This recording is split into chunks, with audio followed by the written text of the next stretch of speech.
Hello, everyone. Welcome to Coffee with Convery. Today, we're honored to have Stephanie Wooden as our guest. She's hailing from the vibrant city of Halifax, Nova Scotia. Stephanie's not just a student, but a beacon of leadership and an inspiration to her community.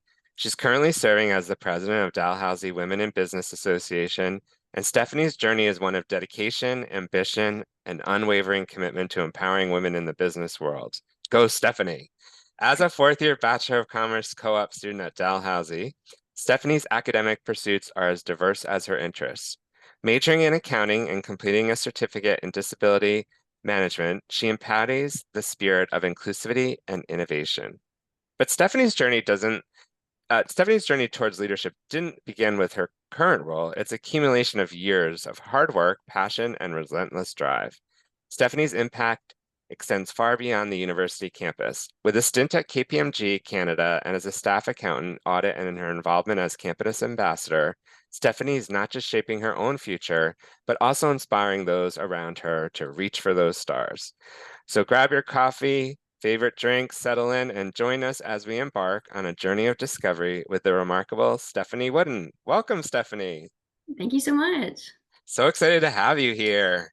I'm excited So to be here as well. it's going to be fun. So first off, let's go through some rapid fire questions just to get to know you a little bit better. What are your pronouns? My pronouns are she, her. She, her. And what do you consider your superpower?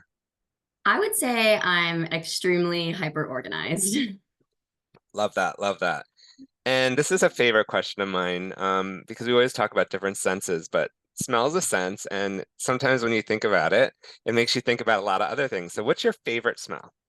It might be kind of boring, but I would say vanilla, and probably just because it reminds me of growing up and baking with like my grandmother and my mom. So that's definitely a favorite scent of mine. It's not boring. That brings back a lot of memories. See, you just said Yeah. that's the part I love about this because it always brings something to the Mhm. table. So this question too is an interesting one, and I wanted to see like, what is the best compliment you feel you've ever received?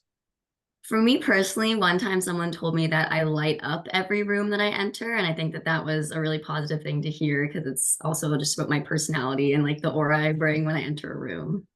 I love that. I love that. And I can feel the aura here on this podcast. You're bringing it on right now. Uh, Good. so we all have a favorite snack. What is your go-to snack? I love popcorn. Popcorn. Just plain or caramel or just Honestly, regular? I kind of just love all popcorn. I love the different seasonings, like white cheddar seasoning. Sometimes just butter and salt is good, but me and my roommate constantly are making popcorn together. Popcorn, popcorn. That's a good one. Yeah. Um, what has been your favorite subject in school? I would say in high school and junior high, I definitely loved math. It was something my brother and I liked to do together and kind of help each other with. So definitely math. And then since doing university, I guess like a little bit more specific, I really liked my advanced financial accounting classes. Had a really great prof, super interesting. So definitely been a favorite of mine. Good for you. That's awesome. We all start somewhere with a job, whether it's babysitting or mowing lawns or whatever the case may be. What was your very first job? When I was 12, I started coaching youth soccer. I've played soccer my whole life, ever since I could walk and up until I graduated high school. So I got to coach some youth teams when I was in junior high, and that was super fun and a great way to make some money and also stay active. That's awesome. Boy, what a young age to coach. Yeah, That's inspiring. If you had to pick one word to describe yourself, what would it be? I would say I'm very motivated. Motivated.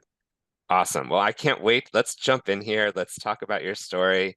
I got lots of listeners here on the podcast. So maybe could you just start where it all began in your transition from high school to university? What were some of your biggest challenges to face during that transition? How'd you overcome that? Yeah, so for me, I was unfortunately a 2020 graduate. So I graduated high school during COVID.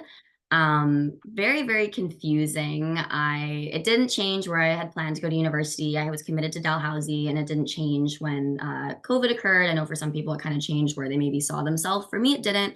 I still want to do the same program, wanted to go to the same university, so that was fine. But all of my classes were remote. So I was taking 6 courses, Wow. both my first semester and second semester, first year, fully remote online. And I didn't know anyone because it was online. There was an opportunity to really be on campus.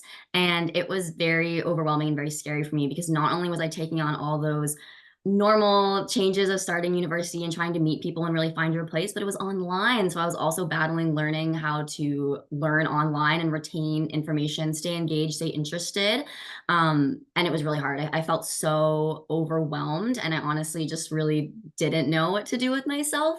I was scared. So Yeah. I think the main thing that I tried to do that I guess made it a little bit easier is just get involved with things. I joined a mentorship program. So I was a mentee with someone at Dal, and they would meet with me once a week and a couple of other students and sort of talk to us about how we were dealing with online learning, Yeah. functioning, changing from high school to university. So that really helped me. I got to meet a couple people that at least were in first year as well, even though maybe they weren't necessarily in my classes or in my program. I got to meet people. So that helped my transition. And then also just kind of joining societies. I joined the Women in Business Association and the Accounting Society because they're two societies that I was interested in and they were doing online events. They were still active, whereas like some of the other societies and on-campus opportunities had just kind of stopped in 2020. So I joined those and that helped my transition a bit as well. But definitely the biggest thing was just trying to meet people and overcome online learning, which I think everyone at the time felt that year. Yeah, as I said to you earlier when we were just talking at the beginning before we started the podcast, this is like a unique experience and so like foreign to many people who didn't live through that and the transition you've had. Um, just curious to your thoughts about some of the skills you had to think about differently. Like you said about connecting, I bet communication too must have been a bigger, like, how do you almost over communicate to talk to people to get to know them? What was that like? Yeah, I honestly just felt so scared because, like I said, it was the normal additional, like the normal anxiety of just starting university, like the imposter absolutely. syndrome. Am I good enough? Can I be here? Am I going to be successful in this program? Is this what I want to do with my life? And you're having that additional layer of having to do it remotely. So I think my communication skills was the biggest thing. I think that I've always been like fairly strong with communication, but just like online, if you can't see someone's face, if a professor has no video on, that's confusing. I don't know Uh, necessarily what they're going to say or what they're going to be teaching, and it's just hard to connect people. So I think I had to learn how to communicate in new ways verbally, like in writing as well. A lot of them were sending emails because you couldn't necessarily speak to someone in a lecture all the time, and it was hard. But I made it work, and it was definitely a very steep learning curve. But like I said, everyone else was facing the same thing. So I sort of just kept reminding myself I wasn't the only one. It's not just me, and that we're all going through this together. And that sort of helped me feel more comfortable and eventually get my footing and find my place at Dow. I tell you, the adaptability and the resilience skills you just Yeah, talked built it's gonna help you for your entire life, really. It's definitely. incredible. So thinking about your Chancellor Scholarship recipient, which congratulations Thank for, you. you've excelled academically, clearly. How do you balance your academic pursuits with your extracurricular activities? Yeah, so as I mentioned earlier, I think that my biggest superpower is I'm hyper organized. And that's something that maybe is just within my personality and how I grew up and who I was surrounded by, but it was also something I had to learn throughout my time at Dal. And as I started to take on these additional responsibilities and want to also still be successful within my university courses, I'm a big list maker. Every single time I start a semester, I'm going through the syllabus, seeing what due dates I have, and I make a big Excel sheet of everything I have to do that semester, all the dates, and it's all color coded and organized so I can visually see it. I'm a visual person. I like to see things in front of Yeah, me. I can't just necessarily remember I have an assignment due or I have a meeting. So I'm a big calendar user, big list maker. It's a list of all the things I have to do through the semester, and then I make daily and weekly lists and kind of prioritize action points. So that's a big thing for me is definitely staying organized. And I also think just being self-aware to budget your time. school is not going to be the only thing I'm doing in a week. I also want to make time for those extracurricular activities and leadership roles, like you mentioned. But that being said, I do prioritize me time during the week. So I have time where I go on do not disturb. I'm not available. I'm focusing on my schoolwork. My phone's put away. Maybe I have a timer set so I know, okay, I'm going to spend 2 hours. I'm going to do this lecture, like take some time, put away my phone. Good for And then you. when I'm done, I'm available. And then I'm on messages again. I'm communicating with people that I'm working with in my extracurricular activities, working with them, collaborating, but being able to take time for myself, my own commitments, and then also making time for those fun things that I like to do in addition. You have to be able to set boundaries, and sometimes it can be a little difficult, but being able to communicate with other people your boundaries and let them know, hey, on Wednesdays in the afternoon, that's my time I'm really focusing on this class or my academics. Like, let's have a chat Wednesday night or Thursday morning. I'll be available then.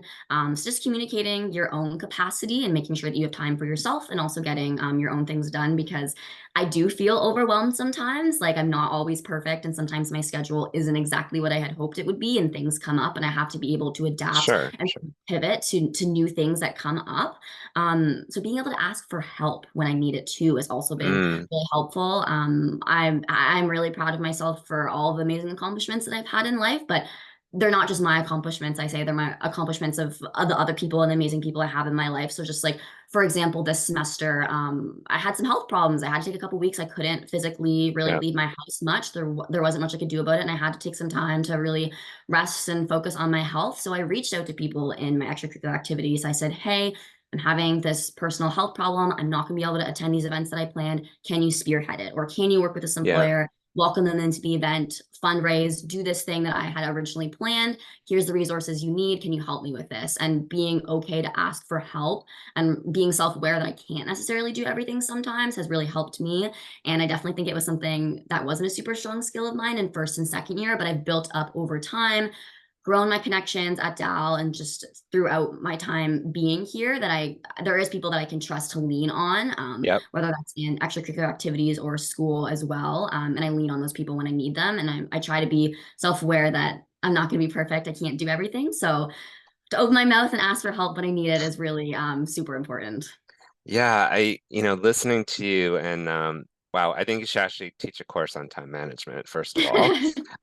Because the things that the listeners can take from this too is so chock full of information as far as, asking for help, learning how to, and this is always not easy. Like I heard it too Yeah. as you're describing, learning when you need help, but also when to delegate things so that you Yeah. can get better, right? And when you're someone who's super organized and really, wanting to see the best for everyone, it's tough sometimes to let that go, but Yeah. I really, wow, really, really great feedback and insights for the listeners. Thank you for sharing that.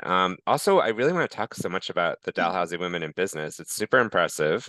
What inspired you to join this organization, and then how has it shaped you both personally and professionally? Yeah, so I have kind of a specific story, I guess, as to why I joined. When I was in grade 11, I did lots of, or in high school, sorry, I did lots of extracurricular activities, and I was in a youth humanitarian organization, and I met some great mentors through that organization. It was fantastic. I got to do lots of volunteering, and it was amazing. I did have someone that I sort of met through that program that I had viewed as a mentor at the time. I viewed him very highly. He gave me a lot of advice, super willing to work with me, really was a wonderful person. And he asked me one time in grade 11, what do you see yourself doing after high school? What do you want to do? What are your goals or your path? Like, where are you going to go? And I said, well, I'm really interested in business, maybe accounting, finance, or maybe like I'll go to law school. I have really big dreams. I want to do all these fantastic things. And I'm telling him all about these things. And his response was not what I had hoped. He kind of came back to me with, well, maybe you should dream a little less, think of some roles that maybe be better suited for women. He was a little Oh, older, and I was just very shocked with that response. It wasn't what I was expecting him to say, just based off of all the positive experiences I'd had with him in the past. I was very, very surprised. I was confused. yeah. And I was 16 years old. I didn't know how to respond. I had viewed him so highly. I kind of just sat there. I was at a loss for words. And I went home that day and I really reflected on it. And I was so disappointed in myself and embarrassed. I didn't speak up for myself and I didn't say anything to Mm, reply. Growing up, my father has always told me you can't control another person's actions, but you can control how you react to them. very So I think true. kind of from that moment on, I thought to myself that I was going to actively react and try and not have a situation like that occur again. So a couple years later, I started at Dal, did end up joining the commerce program, and I actually eventually ended up declaring a major in accounting. But first joined Dal, I sought out those opportunities for women in leadership by joining the Women in Business Association. Like I said, also the association was one that was active during COVID and doing online events in comparison to some of the other societies and associations at Dalhousie that weren't. So that also drew me to the association as well. I was excited to join. I got hired as a first year rep, did a lot of posting on social media, reposting their events, attending, helping out with the annual conference, taking attendance. So definitely a lot of random things I did in first year, but I loved it. So then I kind of put my name in for an executive slot. I applied. I was encouraged. My parents were really encouraging for me just to like try. I wanted to get more involved. I knew that I was going to be able to physically be on campus in second year. So I applied for an exec role, was chosen to be conference co-chair, and I was really excited. I was the only second year on the exec team, so I was definitely super nervous, but got to join, get more involved. And I've learned so much from my time with the association in so many ways. Also, just like I said previously, I built my communication skills through doing online school at Dal. That continued through the association. Our annual conference is something that we have to raise money for in the association. So we don't get funding from the university, and it usually costs Yep. about $40,000 a year to fund it. So I got to gain communication skills through cold calling, emailing, communicating with people I didn't know, pitching sponsorship packages, trying to get people to give funding for this amazing event. So it helped me develop professional skills in that sense of just communicating my ideas and really building those soft skills. Building my confidence too as a leader and as a woman, as a person. We now have a fantastic exec team of 14 amazing women, as well Good as for a you. council of 16. So it's a really big association. We have over 250 general members. So it's huge. I get to communicate with so many people all the time, and managing people can be difficult. I Yeah. haven't been perfect. I'm not going to ever be perfect, but I think that understanding that I can't be perfect and there's going to be bumps along the way and things that are going to come up has really shaped my myself as a professional. Definitely humbled me and helped me learn so many new skills, and I've had an amazing time. But just being able to adapt to unexpected situations, I think the association as a whole has really helped me develop, because so many things come up, and like I said, there's so many people involved and lots of money and planning and random tasks you might not have thought you'd be involved in. Oh yeah. Things happen, and being able to adapt is important, and I think that that's probably one of the biggest things that the association has helped me develop really as a young professional. It's amazing. And listening to you how it all started and what, Mhm. I talk often to people and we talk on this podcast a lot that like words matter, right? And when people say Yeah, things, sometimes they don't realize the effect it can have on someone yeah, who's receiving it. And in this case, as you're talking about it, I can tell it's still so vivid for you how that it went is. down Yeah, and now how you've turned that into such a positive experience and changed things and have made it and looking to make it better for other women. And um, but I really think there's a key lesson there for a lot of people to think about as they're going through different changes and challenges, because a lot of times you'll get advice and sometimes it's not the right advice. And you hold this person such in high regard that sometimes you really need to back up and really Mhm. say what's in your heart and gut. And what you've done with what you've accomplished with this is amazing. Because I do hear many people that share with me sometimes how they've gotten this advice and it felt wrong. And I'm like, well, if it feels wrong, then it's not for you. And maybe Mhm. you've either outgrown that person or maybe they didn't misunderstood it or whatever. But thank you for sharing such a personal story. I want to ask you, given your passion for this empowering women in business, what initiatives or changes would you like to see implemented to create more inclusive and supportive environments for women in business? Because you're creating that in the school environment, you're creating it with your outreach and your programs. Thinking more about the environment for women in the business world, still continues to be a thing, right? Unfortunately, it's still, pay parity, all those things. But what would you like to see more of? I would just say more mentorship opportunities. A lot of companies do have them in place, formal mentorship opportunities that you can go in, and there is female mentors you can go and sort of learn from. But there's also a lot of industries that women are underrepresented in, for example, like finance, and you might not see a lot of women in the workplace, and you might not be able to just go up to someone and ask for advice because you might be the only female on the team. So I think companies need to be aware that even Hmm. if there's an underrepresented industry that women maybe aren't super dominant in, to make sure that those mentorship opportunities are there to encourage more females to join. Because if you don't have the mentorship opportunities there, I'm not going to feel welcomed or want to join your company or your team, right? You have to really encourage me to want to take part. And if I'm not going to see an opportunity to get mentorship and to continue to develop and learn, I'm probably not going to want to join. So they're continuing this cycle by not having those opportunities. So I think it's just more important if, especially there's a sector that women are not as represented as often in and as much, to have those mentorship opportunities. Also just being flexible. I think COVID has really helped with this, being able to have work online or work from home. Yeah. If maybe you're a female who has had a child, or you do have childcare, you don't get childcare during the day, and you want to be able to also take care of your children, or balance with your partner to have childcare, having those options. And that goes for men and women in the Yeah. workplace that have children and have other responsibilities at home. So just being flexible, because I know a lot of companies since COVID are kind of doing the forced like return to work and be in person, which is great. Being in person is super important and I think does have a lot of benefits. But there's also some people that maybe because of their family responsibilities at home can't physically be in the office. So I think that those opportunities should still be provided. You can still do fantastic and amazing work and contribute to organizations at home. And those opportunities should be made available for people who do maybe have family responsibilities and other things that mean they can't necessarily work a 9 to 5. They might need to pick up their kids during the day, or they might need to be at home Yep. caring for children, or other members of their family as well. So I think that those are other things just to be thinking of. But like I said, I do feel COVID has honestly helped us a little bit in that sense. And I hope that we can continue to be flexible and really willing to make sure that we're not missing out on talent in the workplace because we're restricting people by where they can work and what time of day they can. And I think employers, thank you. I think employers need to listen more to this generation and not think that they have it figured out, Mhm. because what you expressed, and I picked up there too, is it's not so black and white on the return to office. It's more having that flexibility. And I think we're all at the end of the day, we're all adults and your work's going to speak for itself. So if you're not working, it'll be evident, right? But having that flexibility, especially if you're starting a young family or being able to it doesn't have to be so rigid in the way it was for years. And as you look at that, and also I really do like your idea of the mentorship and providing opportunities for women in business to think that to see that organization having that support and those opportunities for young women to thrive.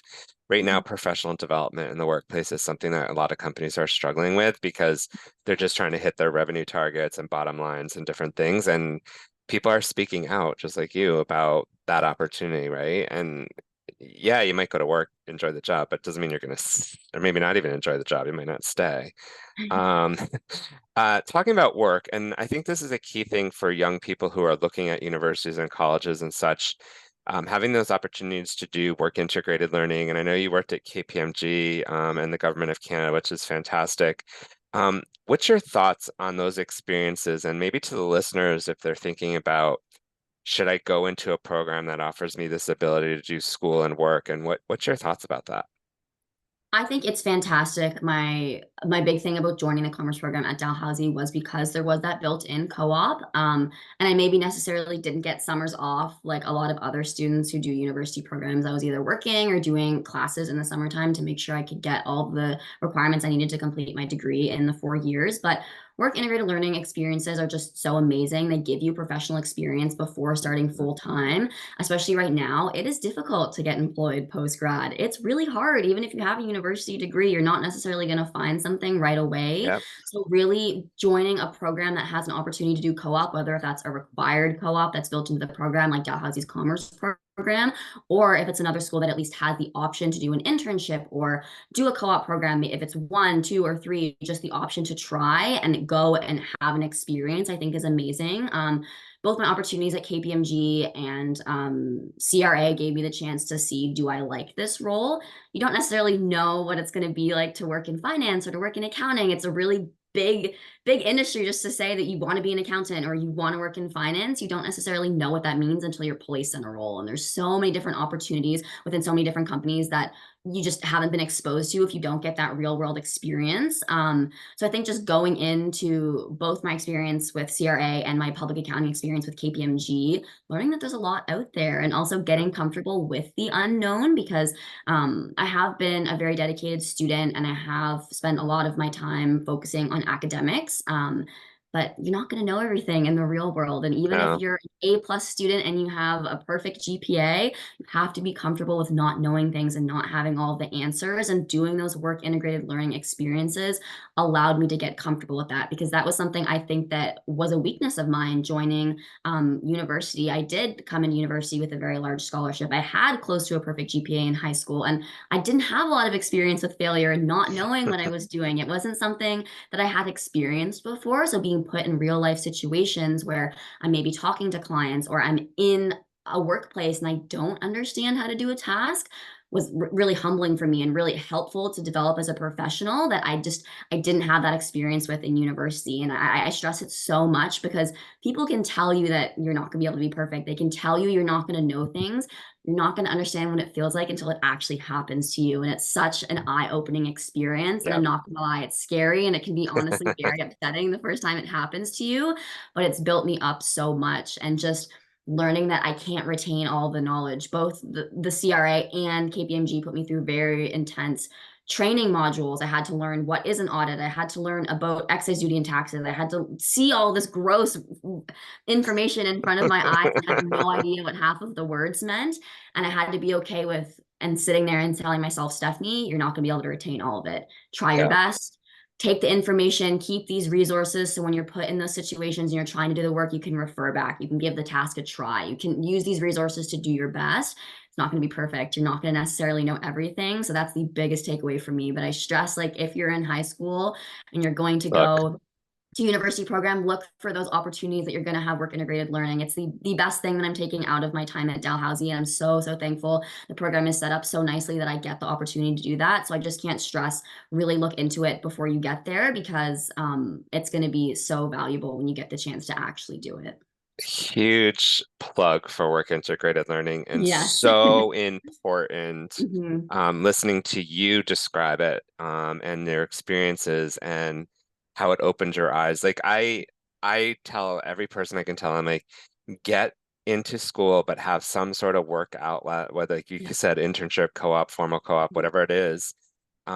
Because you're right, and you probably saw this first. I mean, you did see it firsthand, and it's great advice to listeners because I've had students come to me once they've been at the organization of some of the ones I've been at and said, wow, I was a great problem solver in school. Mhm. And I said, you were? And I said, yeah, like math and this and that. Now I got to problem solve in a group. Mhm. Right? It's a whole Yeah. different dynamic. And I think that's why having it interwoven, you get to develop those skills differently. But like to your point, you also get to explore, right? You get to explore Yeah. these different organizations and see start making that. I always say, make that list. What I like to Yeah. do, what I don't like to do, what I like Yeah. to do. And eventually you get an idea of where you want to end up, even maybe not organizationally, but just in your head, what you Yeah. want to be doing with your time, right? So great, Stephanie. Thank you so much for highlighting that. Isn't so important. Let's talk about mo role models, mentors. I know, you know, networking is a big thing, and I know that's a big part of finding opportunities.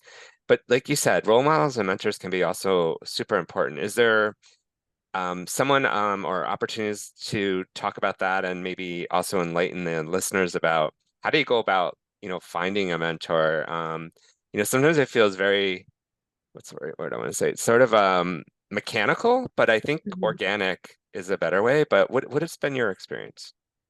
I definitely think that I've found a lot of my mentors organically, as you said, and it's been fantastic. I think going about it with an open mind. So whenever you're entering a work opportunity or even just in school, going in with an open mind. Like I said, you don't know everything, so being open to not necessarily always knowing exactly what you're looking to learn, but just knowing that you're looking to learn something. So that was really the mindset I took into KPMG when I started my work term. I didn't know if I was gonna like it, if I was gonna want to major in accounting. I didn't know if audit would be for Yeah. me or if tax, digital integration, all the different things. So I went in with an open mind, and I naturally found a mentor that way. I had a really, really great manager, and she was a female, and she was really inspiring for me. She uplifted me, encouraged me to get out of my comfort zone. And she was the one who really helped me learn that you can't know everything and it's okay. Take a second, just keep trying. And I think that the biggest thing that she honestly did for me was looked for upwards feedback herself as a mentor and as a manager.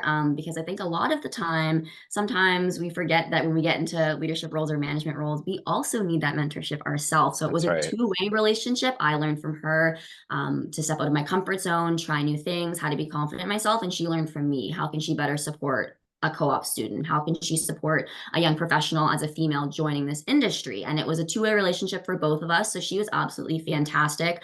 As I said, I did meet her organically. I was placed on one of her files when I had started with the firm. And then I was had the pleasure of working with her all three of my terms for different periods of time.